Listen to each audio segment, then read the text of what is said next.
Thank you for doing this. Claude Bowen, president of the Archaeological Society of Maryland. Can you, it's going to be a little bit different from you. Most of the folks we've been interviewing have been professional archaeologists.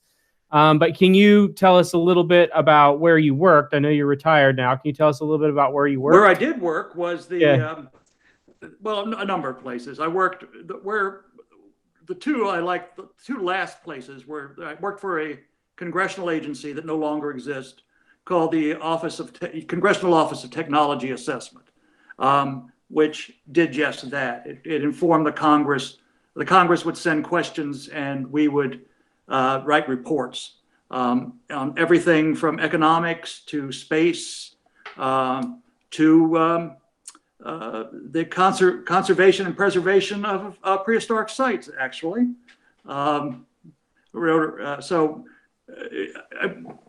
That was a really fascinating place. Met a lot of fascinating people.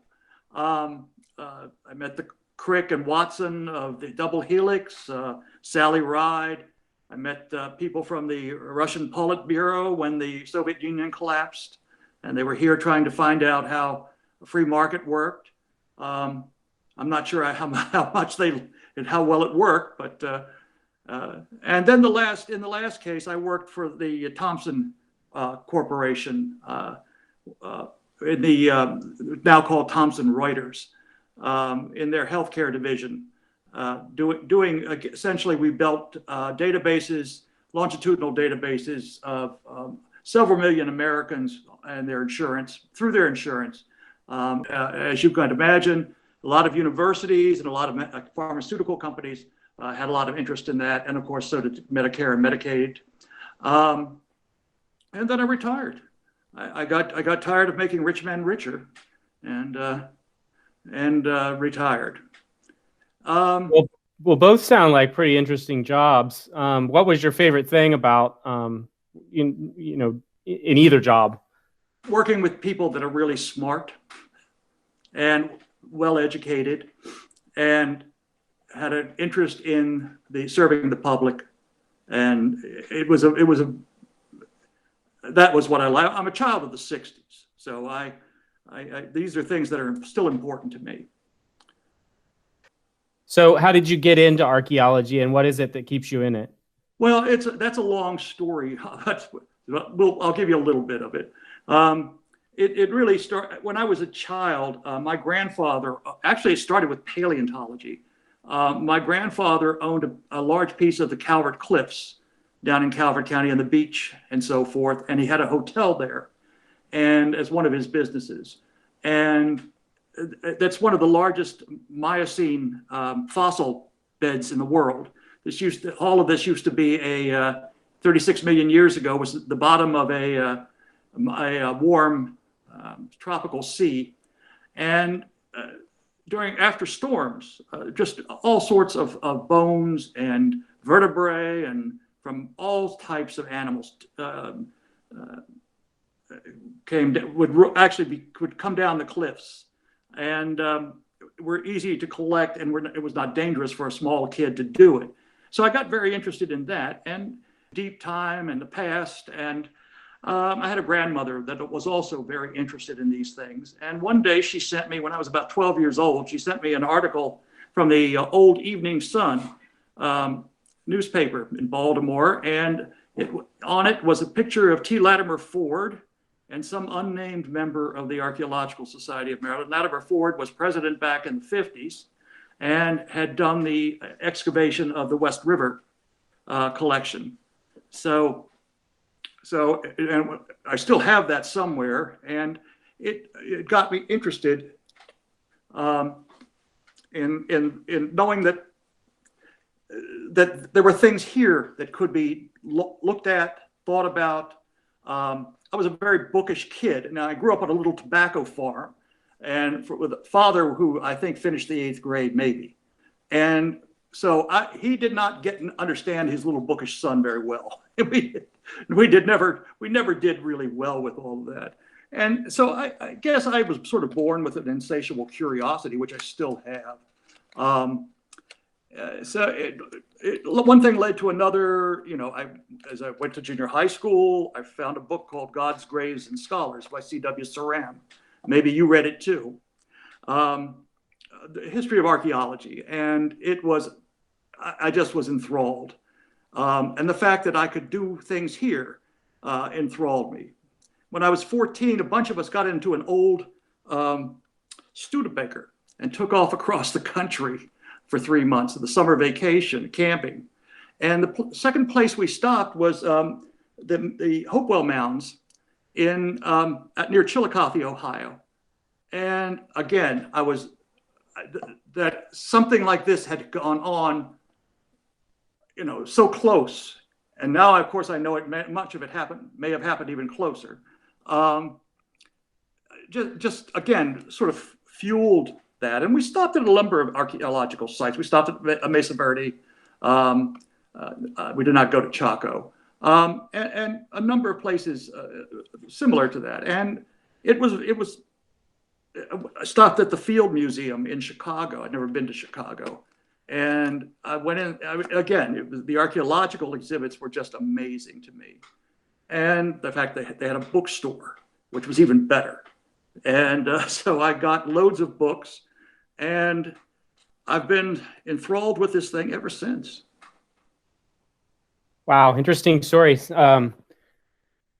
Now you've got me worried that my 14-year-old's going to hop into a Studebaker and take off across the. I wouldn't. Here's the problem with that. The problem with that is that it broke down at a place called Alcova Lake, which is a man-made lake in southern Wyoming, in the middle of a desert, and it took us days to get the parts that were needed to fix the darn thing, and but the bright side there was the desert was a fascinating place too, and we camped out and we swam in the lake. The lake had fish. We had spear guns. We were allowed to use them. And so, except for a scorpion that landed in the lap of one of my cohorts, it was a pretty good stay. Well, it sounds like quite an adventure. It was a great adventure. As my wife says, how our mothers ever allowed us to do that is beyond me. So can you tell us a little bit about your Maryland Archaeology Month essay topic? Yeah, I think my original thought was to interview a number of my Indian cohorts. I'm a commissioner on the Commission for Indian Affairs, Maryland Commission on Indian Affairs. And I'm actually now recently, if you want to add this to your list, I'm also the vice chair of the commission as of 2 weeks ago. So had a large interest. I was going to interview a number of them concerning their personal beliefs, and how shall I put this? In terms of how much of it was from their native livelihood or the native past and traditions, and how much of it was, for instance, modern Christianity, if at all. But the more I spoke to them, the more I realized that there just seemed to be no common thread that I could put together. And of course, the Maryland Indians especially are so far removed from their past. I mean, so much of that has been robbed of them because they were moved so early away. And there's virtually no ethnographic information that's worthwhile on them that handles this with anything that you could, show, have much trust in, I guess. And so what I tried to do then is to sort of look at the archaeology in the area as I've experienced it, and the kinds of things that I felt I was seeing it from things that we found. For instance, the use of a conch shell on a body that was turned up on one of our sites is is a universal symbol of eternal life among many, many tribes in the eastern woodlands. So, you know, there were things that just sort of, I felt that it was probably best that I sort of worked from my own experience of what I thought I saw in the archaeological record, rather than trying to appropriate or someone else's culture directly, since I did not live any of that. I know I'm not being very clear on this, but it occurred to me that I may have been appropriating or intending to appropriate culture, and I don't like to do that, where it can be, we all appropriate somebody's culture, and Indians appropriate ours, but where it's possible, I try not to. Okay. So go ahead. I'm sorry. So I was just gonna. So considering the current situation with COVID-19, do you think that any of the research that you've looked at, any of the archaeological sites that you've worked at, do they have relevance today to sort of inform us as we go through, as we experience this pandemic? Well, yes, I think, and some of it's fairly recent. I mean, I'm looking at I don't know if you saw the book review I did on the Mississippian by a man named Cable down in the Carolinas concerning the collapse of the coastal Mississippians and their removal inland, where they supposedly, according to his theory, coalesce with existing chiefdoms, and in some cases de-evolved into paramount chiefdoms, as opposed to, no, I'm sorry, not paramount chiefdoms. What am I thinking? Like the confederacies, as opposed to paramount chieftains.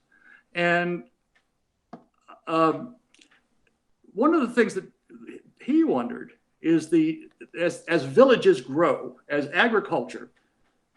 Here's where I'm going with this. I have a feeling that agriculture was a real disaster in many ways, and it's not only because of the fact that it redistributed work entirely to women, and changed things. It changed the number of children that could be born because hunter-gatherers breastfeed longer, so that the fertility is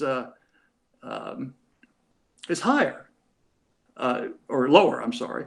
And so when they become sedentary, more children are born, but most of them are not being fed mother's milk. They're being fed mush as soon as possible, a corn mush, for instance. And you see it in the teeth of the little babies and children's bodies. So you see that sort of thing. But I think other things were happening. I think there's a strong growing feeling among some people that rodent reservoirs formed in these villages once agriculture, and they became more sedentary, and agriculture became more common or standard. And things like hemorrhagic fever might have been very prevalent in those cases. So I'm not sure. I think part of the problem we're seeing with COVID is the fact of how our civilization has grown, and how it has become an international our planet. We've become one planet, one place, one big garden. And so trying to keep anything from moving or changing or becoming a variant is very, very hard, or if not impossible, to contain. So yeah, I think I do see parallels in some of it, or I think I see parallels in some of it. Okay, thank you. So then the final question is kind of a fun one. What's the first thing that you want to do once COVID and all of this is over and we can emerge from our houses and rejoin society, or in something approaching normalcy? I want to go to MAC. I mean, real MAC. not Mac, not virtual Mac, but real Mac. Yeah. With Mac, by Mac, you mean the Mid-Atlantic Archaeological Conference. Exactly, the Mid-Atlantic Archaeological Conference. With beer. With beer, or in my case, martinis, and people I really like and enjoy talking to, and listening to lots of good papers as well. Okay, well, thank you very much for your time today, Claude. This has been interesting. I really enjoyed hearing about the Studebaker and all the rest of it. The Studebaker held up surprisingly well.